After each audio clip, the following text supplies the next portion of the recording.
За бити нэг нэгэрээ.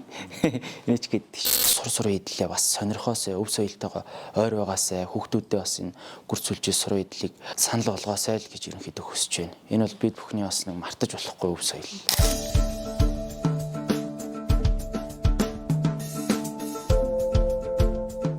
За сайн байцгаана уу, намайг Төв аймгийн Баян Жүсмээр яд гүр сүлжээ сур идлийн сургалтын багш Дөржвэрийн Жамжанц гэдэг юм байна. Би малчин айлын хүүхэд багасаа л ерөөхдөө адуу дагаж аавыгаа дагаж адуун дэх явдаг байсан. Аав маань өөрийнхөө морины хэрэглэлийг хийж явахдаа хазаар ногт чөтөр зангиж явахад ер нь хажууд нь барилцаад сууж байсан. Тэр үеэс л ихсүүлээд ерөөхдөө өөрийн мэдлэгийн сур идэл гэдэг юмд маш их хой бирж эхэлсэн. Ааваасаа ерөөхдөө бас нэг өвлөж авсан гэх юм уу. Өвөө маань бас их гарын урд дуутай сураар юм хийдэг, арга боодог тийм хүн байсан. Хамгийн анхныг би дурангийн гэр юм өөртөө тоноглож хийж исэн. Тэрийг маань стори хийсэн чинь хүмүүс амар их сонирхоод авъя гэдэл ирэхэд үн хаялцаад хэлсэн. Найзууд ойр дотныхан ч юм уу тийм хүмүүс байсан. Тэгээд тэрийг анх зарчаа за болох юм байна гэд ерөөдөө хүмүүст ингэж хийгээд бас ингэж тодорхой хэмжээнд орлого олоод аав ээжээсээ нэг хаваад авахгүй өөрөө ингэж бас нэг тус нэмэр болж өөрийнхөө хэрэгцээг болгох чигээд сургалт мургалтын төлбөрийг бас ингээд төлөөд их амжилттай явсан. Тэгээд сүүлдээ Март Монгол сур идэл гээд ихэд пэйж хуудас брендийг хөгжүүлээд төрөл бүрийн яг хэрэглэгч яг юу хүсэж байна, яг тэр загвар хэмжээгээр нь сүүлдээ гаргаж өгдөг болсон.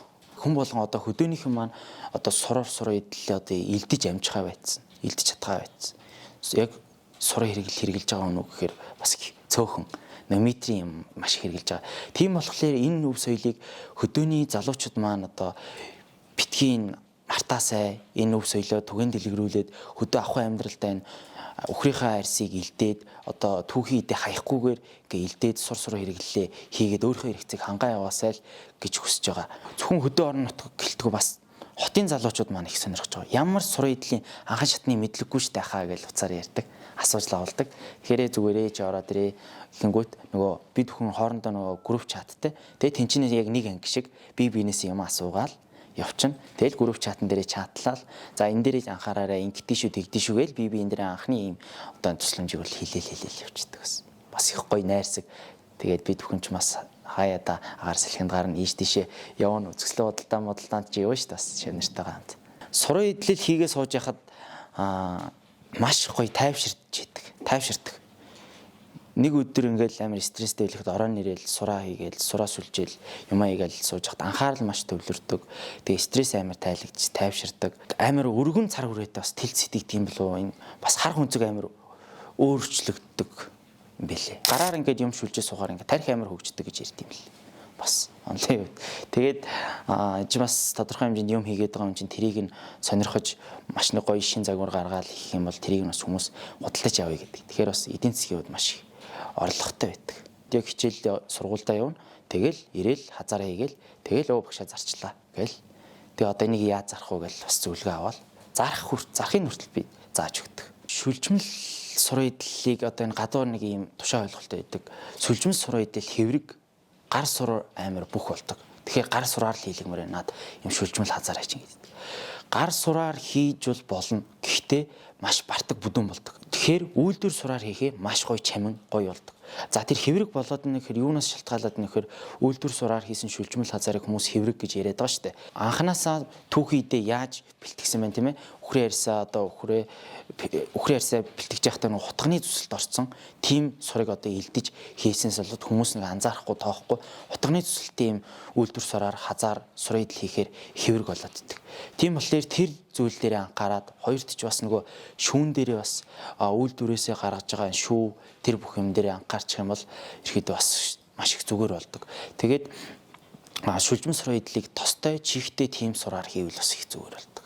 Гоё болдог. Тэгэхгүй нэг хүмүүс ийм хатцсан чийг нь гарцсан лангуун дээр маш олон хоног тавигдаад чиг болсон тийм сураар шүлжмэл сур идэл яг хийх гээд оролдоод байдаг. Тэгэхээр тэр нөгөө сур идэл нь гоё болохгүй болохоор чинь хүн цаашаа нөгөө явъя гэхээр нөгөө ямар ч нэг хүсэл эрмэлзэлгүй болчих тийм ээ. Хийсэн юм нь гоё болохгүй хаар чи ямар ч урамгүй.